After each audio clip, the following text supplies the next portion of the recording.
sehingga kita bisa bersama melaksanakan sholat berjamaah dan sholat berlanjut dengan ta'lim setiap hari Sabtu malam. Yang kami hormati guru kita semua, sekaligus ketua DKM Masyarakat Tua, dan juga Bapak Ustaz Didi Syarifudin. Yang kami hormati para guru, para ustaz, guru khusus, yang kami hormati Bapak Ustaz Iswa. Salawat serta salam semoga selalu tercurahkan kepada junjungan Nabi kita Muhammad sallallahu alaihi wasallam, pada keluarganya, para sahabatnya, para tabi'in dan kita semua satu umatnya yang mudah-mudahan di akhir zaman bersama Nabi kita Muhammad sallallahu alaihi wasallam. Amin ya rabbal alamin. Bismillahirrahmanirrahim. Untuk mengisi materi pada kesempatan malam ini disampaikan oleh guru kita Bapak Ustaz Didi. Padanya waktu dan tempat kami persilakan.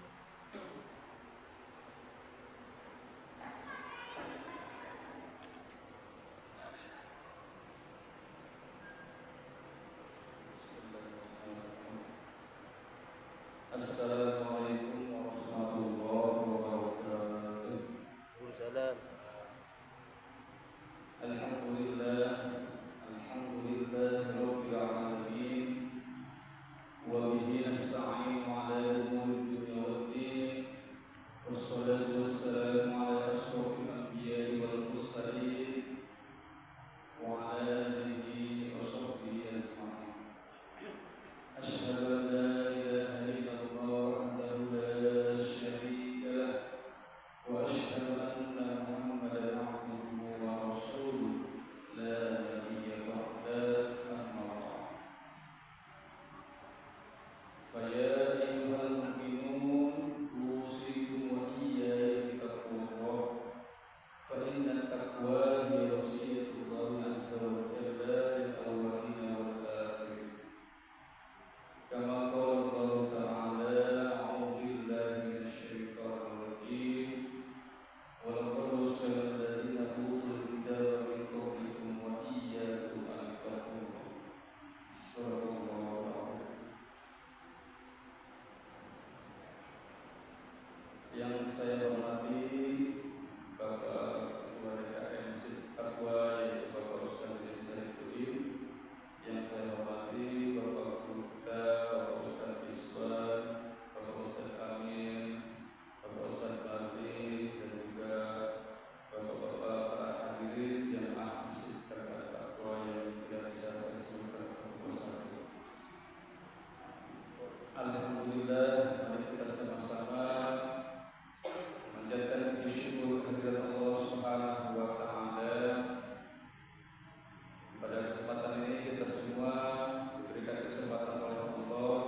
Baiklah,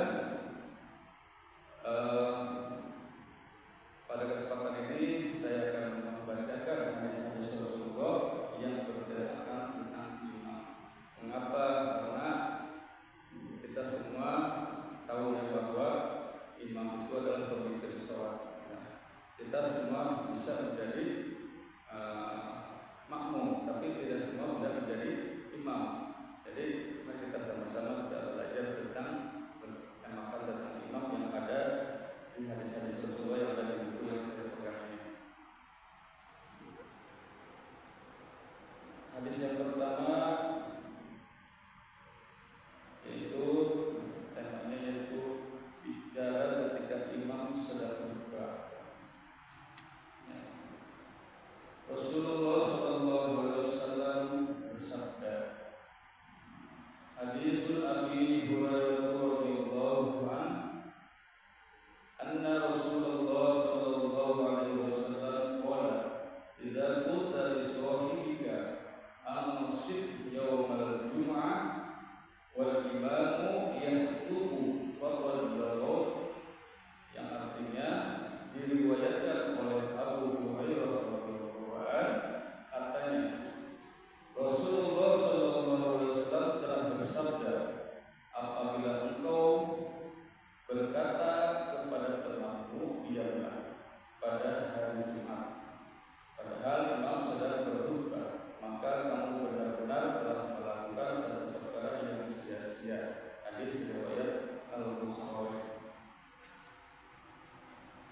Mengenai penjelasan hadis tersebut, yaitu ketika imam sedang membacakan khutbah pada hari Jumat, khatib sedang membacakan khutbah pada hari Jumat, tidak boleh seorang pun berkata-kata dengan mengatakan diam engkau, maka engkau telah ikut berbicara pula, dan perbuatan itu telah melenyapkan pahala sholat Jumat. Tapi apabila kita ingin menyuruh orang lain, yang melakukanlah dengan isyarat saja. Jika seseorang ingin diterima ibadah Jumatnya oleh Allah, maka dengarkanlah khutbah atau nasihat yang disampaikan oleh khatib. Di samping mendengarkan isi khutbah seorang khatib, kita harus merenungkan isi khutbah yang disampaikan, karena isi khutbah Jumat selain berisi nasihat, tapi juga berisi tentang ayat-ayat Al-Quran yang wajib kita dengarkan. Allah Subhanahu wa ta'ala berfirman, A'udzu billahi minasyaitonir rajim, wa idza quri'al Qur'an fastami'u lahu wa ansitu la'allakum turhamun, yang artinya, dan apabila dibacakan Al-Quran maka dengarkanlah baik-baik dan perhatikanlah dengan tenang agar kamu senantiasa mendapatkan rahmat. Quran surat Al-A'raf ayat 204. Jadi di sini bisa dijelaskan bahwa ketika ada khatib sedang membacakan khutbah atau menyampaikan khutbah, maka kalau ada yang berisik kita tidak boleh bicara, nggak boleh berisik. Itu sama aja dengan kita juga berbicara, gitu ya. Kalau mau kita dengan isyarat saja, kita dengan isyarat saja. Jadi kita tidak boleh kalau bahasa Sunda menyaram ya, nyaram aku yang anak-anak yang berisik kan jangan berisik, padahal dia sendiri berhenti bicara, itu nggak boleh ya. Jadi disitulah kita perlu mendengarkan khatib bahwa nasihat apa yang disampaikan oleh khatib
dia memperlama sholatnya. Beliau berkata, wahai umatku sekalian, sesungguhnya ada di antara kamu yang menjauhkan orang dari agama. Maka barang siapa di antara kamu menjadi imam, hendaklah dia mempercepat sholatnya, karena di belakangnya terdapat orang-orang tua, orang yang lemah, orang yang mempunyai keperluan yang lain. Tetapi mempercepat sholat bukan berarti tergesa-gesa. Kalau tergesa-gesa malah itu yang dilarang. Yang dimaksud mempercepat dalam hadis ini adalah tidak melamakan sholat. Misalnya dengan membaca surat-surat yang panjang, bacalah surat-surat yang pendek ketika sholat, atau kalau belum membaca surat yang panjang, bacalah hanya beberapa ayat saja. Jadi di sini yang dijelaskan lagi bahwa dengan mempercepat sholatnya bukan berarti kita sholatnya tergesa-gesa, tidak memperhatikan tumaninah, bukan. Tetapi kita harus memilih surat-surat yang tidak terlalu panjang, ataupun ketika kita memilih surat yang panjang, contohnya Al-Imran atau Al-Baqarah, maka pilihlah hanya beberapa ayat saja, ya. Jadi tidak terlalu panjang, tidak kelamaan, karena kita melihat bahwa di belakang kita ada makmum yang mungkin menggerutu, bila amat kuat ya, tidak berdiri misalkan gitu kan ya. Jadi kita harus yang sedang-sedang saja, jangan terlalu kelamaan. Kemudian hadis selanjutnya, ikutilah gerakan imam. Ikutilah gerakan imam. Rasulullah SAW bersabda, diriwayatkan dari Abu Hurairah radhiyallahu anhu, katanya Rasulullah SAW pernah bersabda, seseorang imam itu dijadikan supaya diikuti. Oleh sebab itu, janganlah kamu melakukan perkara-perkara yang berbeda dengannya. Apabila dia bertakbir, takbirlah. Apabila dia ruku, rukulah. Dia membaca, bacalah. Dan apabila dia sujud, maka sujudlah. Apabila dia sholat dalam keadaan duduk, sholatlah juga dalam keadaan duduk. Hadis riwayat Abu Dawud. Mengenai penjelasan hadis ini, yaitu suatu kewajiban bagi makmum untuk mengikuti gerakan imamnya, dan kita tidak diperkenankan melakukan segala sesuatu perkara-perkara yang berbeda dengan imam, seperti telah disampaikan dalam hadis Nabi yang diriwayatkan dari Abu Hurairah radhiyallahu anhu yang di atas. Pelajaran yang bisa kita petik dari ikutnya makmum dengan gerakan imam adalah bawahan harus tunduk kepada atasan atau rakyat kepada pemimpinnya, terkecuali pemimpinnya menyuruh kepada perbuatan-perbuatan yang maksiat.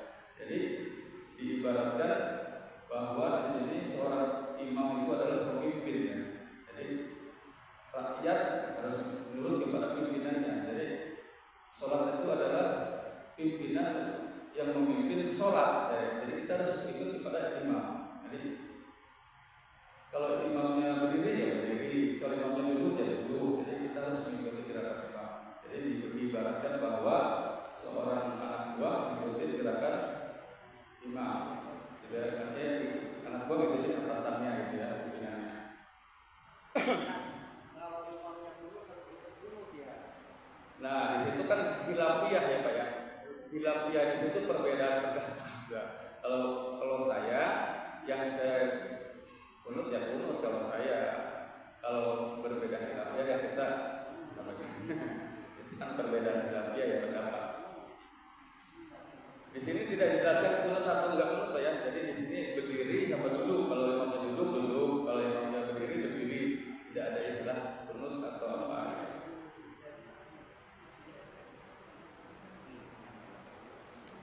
Kita lanjutkan kepada hadis selanjutnya. Imam dijadikan untuk diikuti. Di hadis Rasulullah SAW bersabda, diriwayatkan dari Sayyidatina Aisyah radhiyallahu anha, katanya Rasulullah SAW pernah mengadu sakit, lalu para sahabat mendapatkan baginda seterusnya membawa pulang. Baginda mendirikan sholat dalam keadaan duduk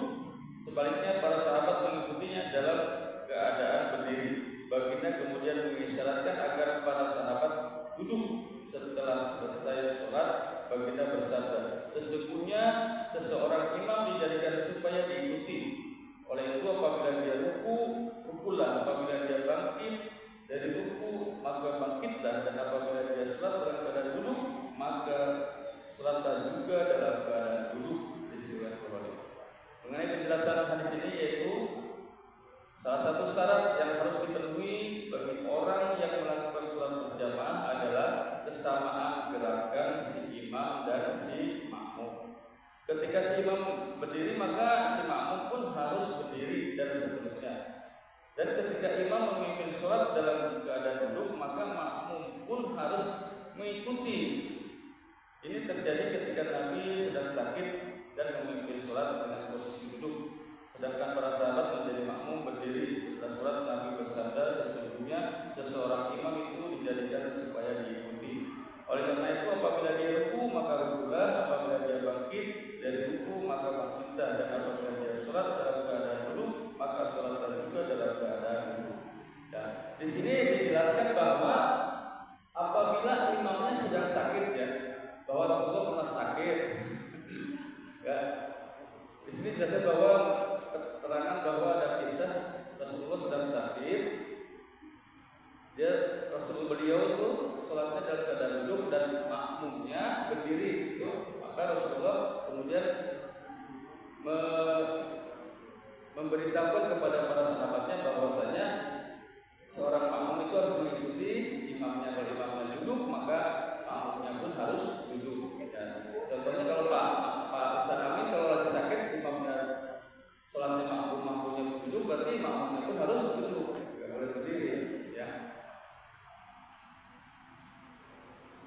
Jadi di situ dijelaskan bahwa imam itu harus diikuti, ya. Jadi kalau imamnya harus dalam keadaan sakit, tidak kuat untuk berdiri sehingga sholatnya dalam keadaan duduk, maka makmumnya pun harus duduk pula, tidak boleh berdiri, ya. Kita lanjutkan kepada hadis selanjutnya. Imam hendaklah meringankan sholatnya juga. Di sini jelas, ya, di sini banyak sekali beberapa hadis mengatakan bahwa imam hendaklah meringankan sholatnya. Rasulullah SAW bersabda, "Hai manusia, sesungguhnya kalian membuat orang-orang tidak senang. Barang siapa sholat atau menjadi imam dengan banyak orang, hendaklah ia meringankan sholatnya, karena sesungguhnya di antara mereka orang-orang yang menjadi makmum terdapat orang yang sakit, orang yang lemah, orang yang sudah tua, dan orang-orang yang mempunyai keperluan penting." Hadis riwayat Bukhari. Di sini ada beberapa hadis yang menjelaskan bahwa kita itu kalau misalkan berposisi sebagai imam, kita harus bisa meringankan sholat, ya, jangan terlalu lama-lama, karena di sini ada beberapa hadis yang menjelaskannya. Jadi hadis ini insya Allah sahih. Mengenai penjelasan hadis di sini, yaitu latar belakang hadis ini adalah ia bermula dari laporan salah seorang penduduk kampung kepada Nabi tentang salah seorang sahabat, yaitu apabila sholat tersebut menjadi imam di kalangan kabilah, lalu membaca surat yang panjang-panjang sehingga mereka merasa kepayahan karenanya. Ketika sahabat yang dimaksud datang kepada Nabi SAW, lalu Nabi SAW mengemukakan hadis ini yang isinya menyindir dia supaya secara tidak langsung, karena beliau SAW mengungkapkannya dalam bentuk jamak atau umum.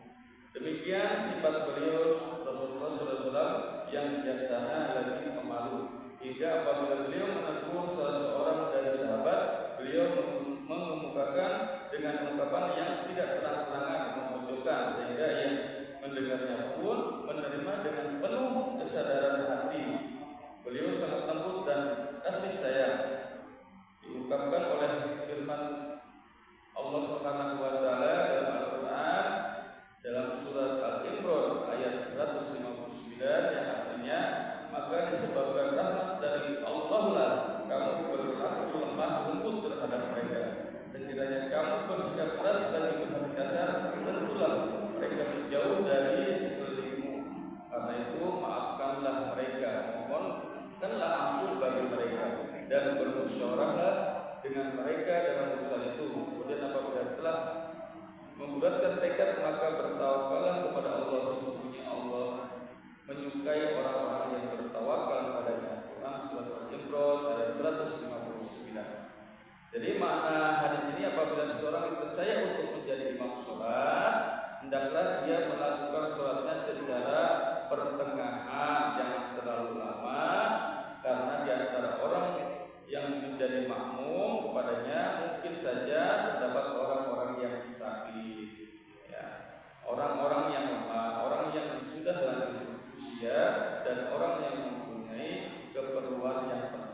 bisa membatalkan sholat dengan ketetapan bahwa dua rukun tersebut adalah rukun yang panjang seperti membaca, dan ketika membaca surat Al-Fatihah dan ruku, jika ketinggalan dua rukun ini maka makmum belum dapat rakaat bersama imam. Demikian pula jika mendahului imam dalam dua rukun ini maka salat makmum pun akan batal.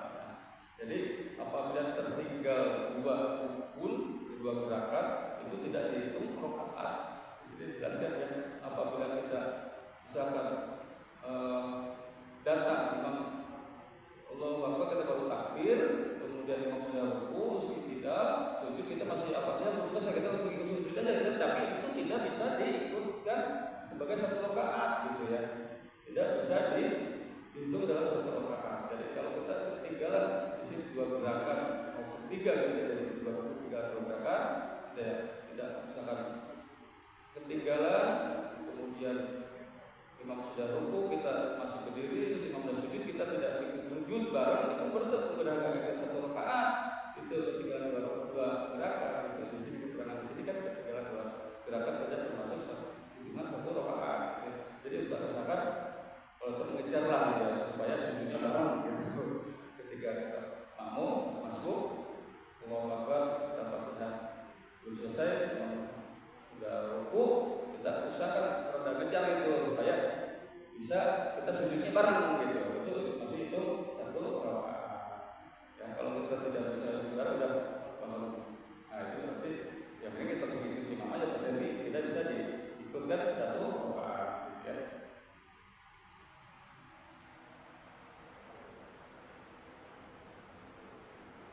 Jadi di situ dijelaskan bahwa tidak boleh mengangkat kepala ya, itu kemudian gerakan imam. Ya. Kita lanjutkan kepada imam hadis selanjutnya.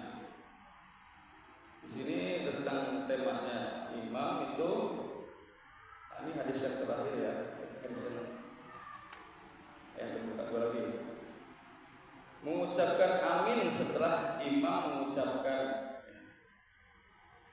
Rasulullah SAW bersabda, diriwayatkan dari Abu Hurairah radhiyallahu anhu, katanya Rasulullah SAW bersabda, apabila imam mengucapkan amin, kamu hendaklah mengucapkan amin, karena sesungguhnya barang siapa yang mengucapkannya sebagaimana yang diucapkan oleh para malaikat, niscaya akan diampunkan oleh Allah Subhanahu wa taala segala dosa yang telah berlalu. Hadis riwayat Bukhari. Mengenai penjelasannya, hadis ini menjelaskan keutamaan mengucapkan amin bersama imam.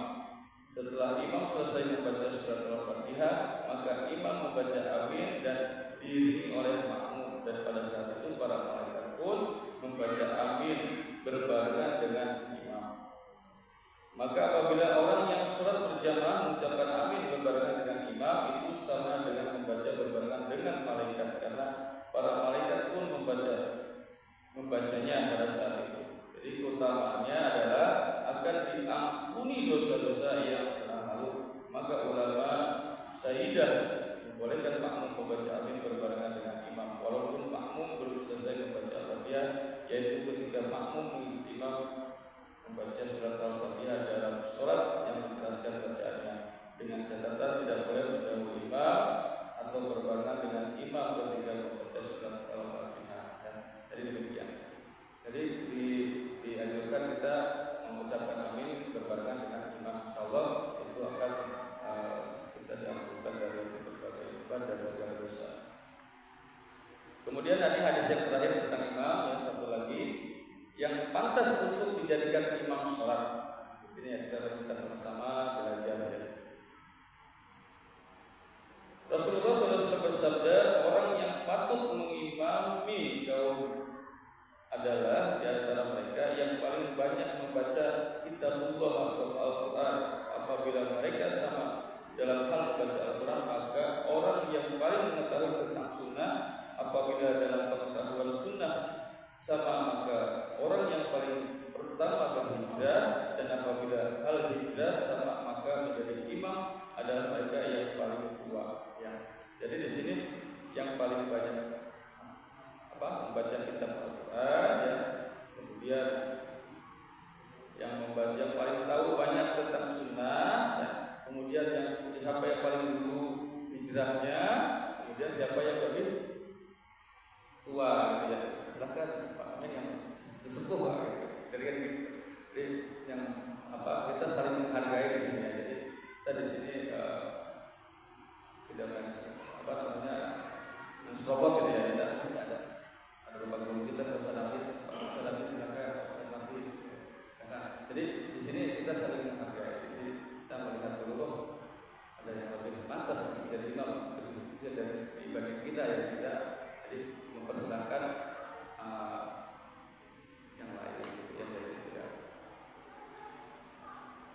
Kemudian yang paling dahulu hijrah, ya, yang paling dahulu hijrah, ya. Jadi yang lebih dulu tinggal di sini, kan, hijrah. Dan apabila semuanya, maka yang dipilih ialah orang yang paling tua umurnya di antara mereka. Dengan begitu maka akan tercapai keutamaan salat berjamaah. Karena orang yang paling utama akan lebih memungkinkan untuk khusyuk dalam salatnya sebagai imam yang bertanggung jawab atas semua makmumnya. Di sini jelas Allah dan Rasulnya mengutamakan orang-orang yang memiliki kelebihan dalam menguasai ajaran agama dan lebih banyak amalnya. Sehingga disebutkan dalam Al-Quran bahwa Allah akan meninggikan sebagian orang-orang yang beriman dan berilmu beberapa derajat di atas yang lainnya. Ya. Demikian beberapa hadis yang menjelaskan tentang imam.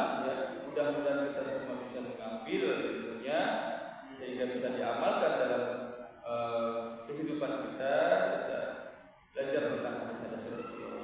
Ya. Mudah-mudahan kita semua akan menjadikan diri kita menjadi lebih baik dari kita yang dahulu. Amin ya Allah rabbal alamin. Demikian yang bisa saya sampaikan, semoga bermanfaat khususnya untuk diri saya pribadi dan untuk kita semua.